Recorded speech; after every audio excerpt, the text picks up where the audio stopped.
Coming up on Mountain News at 5:30, the Natural Bridge State Resort Park is opening most trails later this week after a forest fire.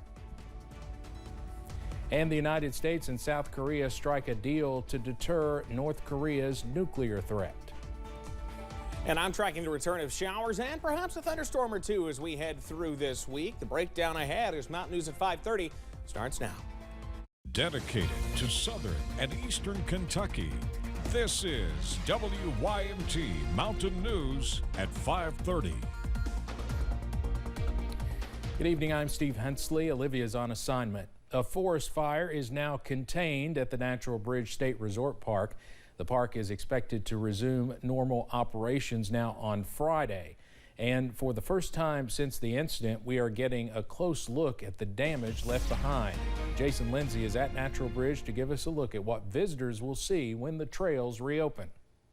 Once here, a set of stairs. Up there, Natural Bridge. Down here, these stairs would take you to Balanced Rock. The wildfire destroyed these stairs, which is the reason why this trail will be closed a little longer. The wooden steps that are connecting the trails, a lot of those are damaged, completely destroyed or gone. They did lose a communications facility on top. Dwayne Anderson is an environmental scientist. I basically ran operations on the fire, acted as a line scout, moved people around, correct location, watched fire weather, fire behavior to keep the guys safe. Along with many of the structures at Natural Bridge. There were a couple structures on top that were threatened. There were cottages at the bottom that were a potential for loss. The lodge itself at one point was not out of the woods. And all this was saved by the bare hands of wildland firefighters. Basically, the fire was contained using hand crews. We had assistance of aerial resources for some water drops, but actual containment line was hand dug by hand tools and rakes. Right over there, that's as close as the fire burned to the skylift, which is located just feet away. The good news, the fire is 100% contained. It's estimated about 125 acres were burned. On location at Natural Bridge, I'm meteorologist Jason Lindsay, WKYT. On Friday, trails will be open except for the Balanced Rock and Hood's Branch trails, which will remain closed so crews can repair wooden steps burned by the wildfire.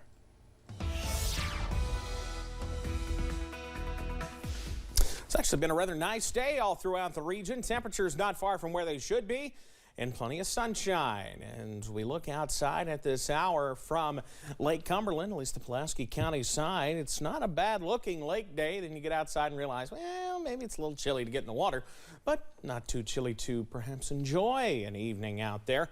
Temperatures region wide in the upper 60s in many spots, even some low 70s out there. Those some mid 60s already starting to work in. Your forecast first through the evening. We'll continue to see the clouds kind of slowly increase through the evening hours. Middle and upper 60s this evening, falling into the 50s and eventually the upper 40s as we head through tonight. I'll have the details, Steve, in a few minutes on when we see a return to shower activity. That's in a few. All right, thank you, Evan. Senate Minority Leader Mitch McConnell is defending two conservative Supreme Court justices who are facing scrutiny. He accuses Democrats of trying to defame Justices Clarence Thomas and Neil Gorsuch.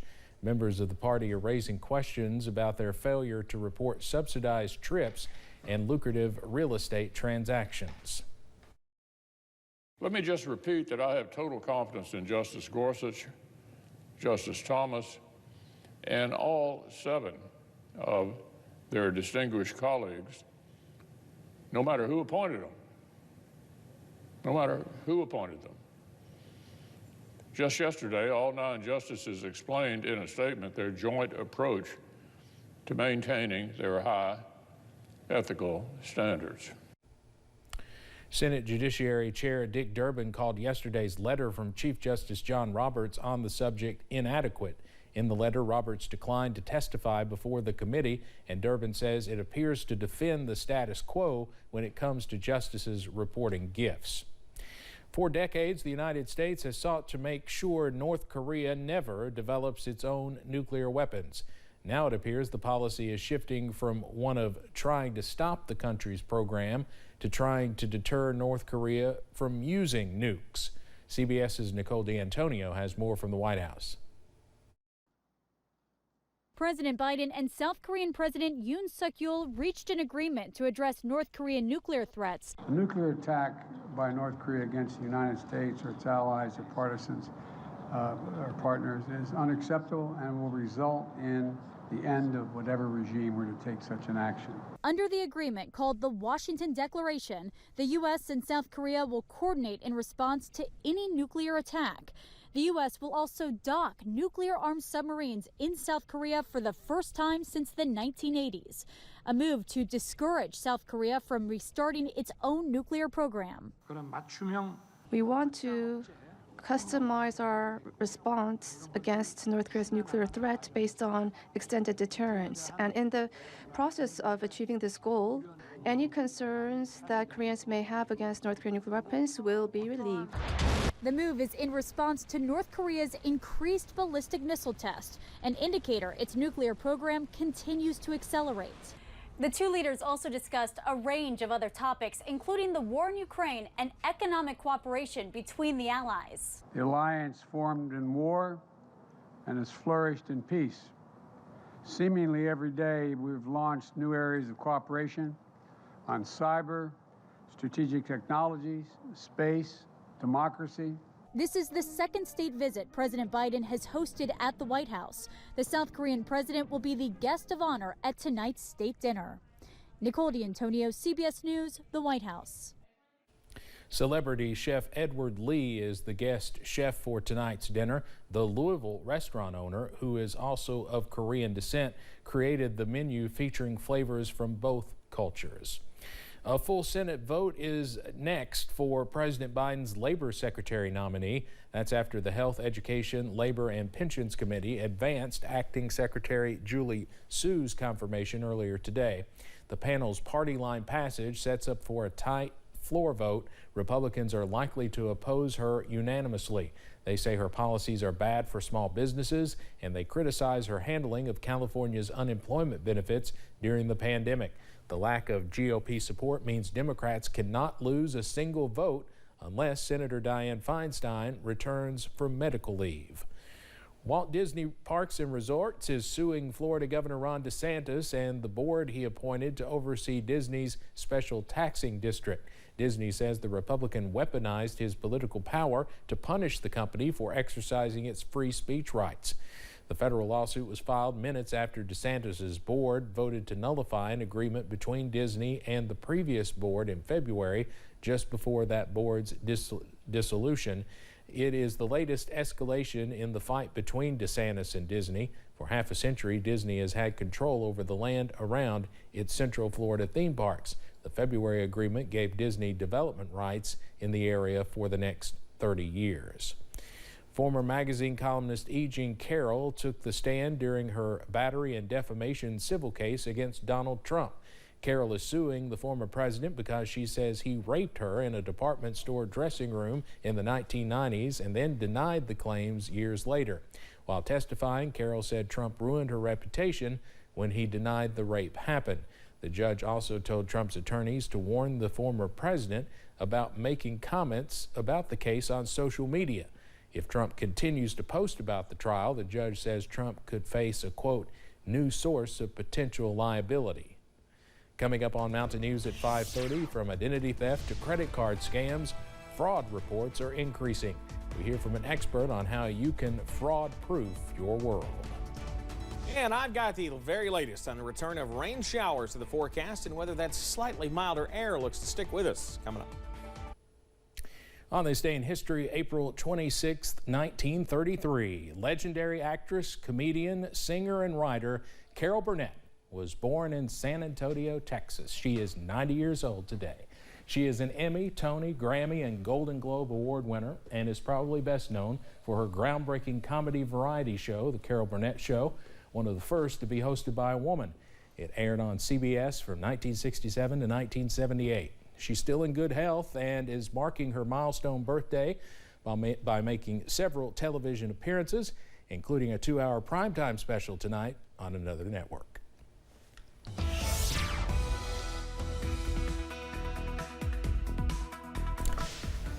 A couple of celebrity deaths on this day. George Jones died 10 years ago today, and Lucille Ball died on this day in 1989. I read a story today about Lucille Ball and Carol Burnett's friendship. Lucille Ball used to send flowers to Carol every year on her birthday, and well, in 1989, Carol Burnett woke up and found out that her friend Lucille Ball had died. A few hours later, her flowers came. So I thought that was a neat story, but certainly three legends there share a connection. Absolutely. But the weather pretty nice this afternoon. Yeah, it's been nice today. It's been mild out there, right where we should be for this time of year, but don't worry, that'll change.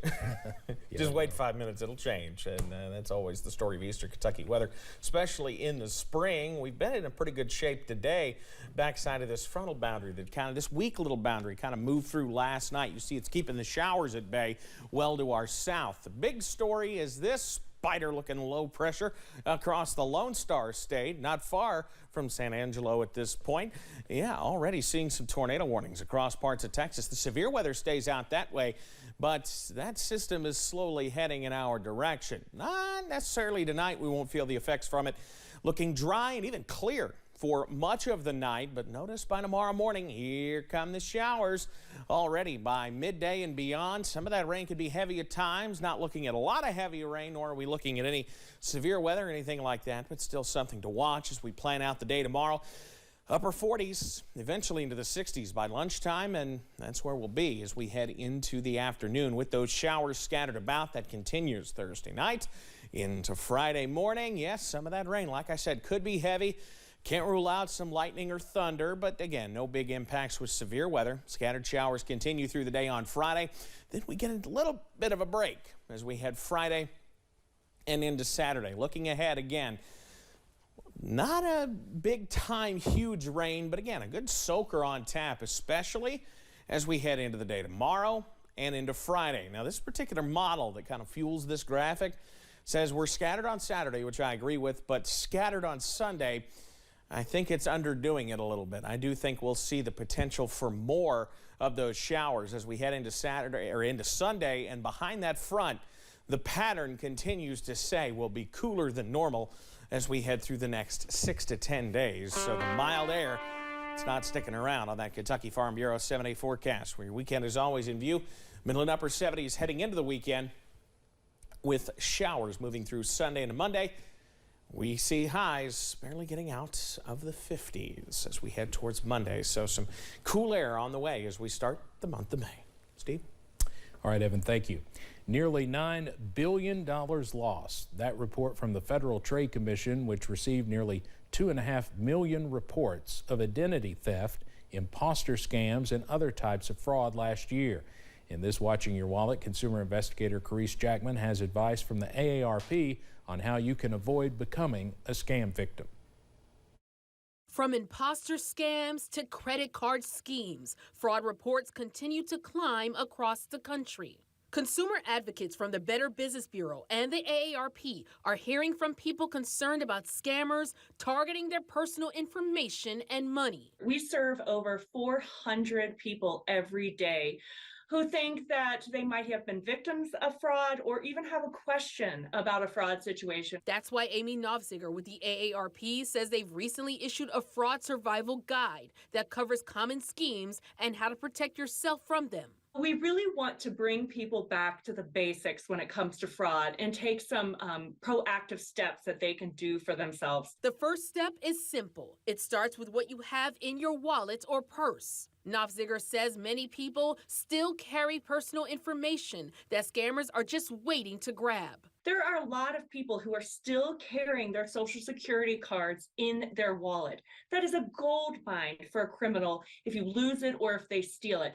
So take your Social Security card out of your wallet. Novziger says it's also important to protect yourself against identity theft. A lot of people just still have the comfort level of writing a check, and criminals know that they can steal these wash it off with a quick little chemical compound, and then rewrite that check for whatever amount they want. Do not put any of these checks in your outgoing mailbox, and really don't even put them in a big blue mailbox. Take them directly to the post office or consider some sort of e-pay. And then there's the all too common email and social media scams, where fraudsters often pretend to be a legitimate business. Knopfziger suggests doing a privacy check regularly on any of your social media pages. What you want to do is not allow anybody to friend request you that basically you don't know or have any connections with.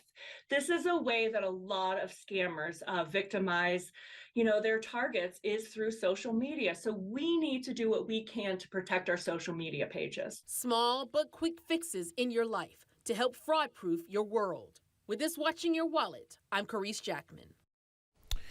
She says consumers have also complained of scams related to online stores, and she recommends using Google to search for any scam complaints before sending an online retailer any money. Coming up on Mountain News at 5:30, Will Levis addresses rumors that he'll be taken as the first pick of the NFL Draft. Sports is next. WYMT First Alert Weather, sponsored by Kentucky Farm Bureau. Big on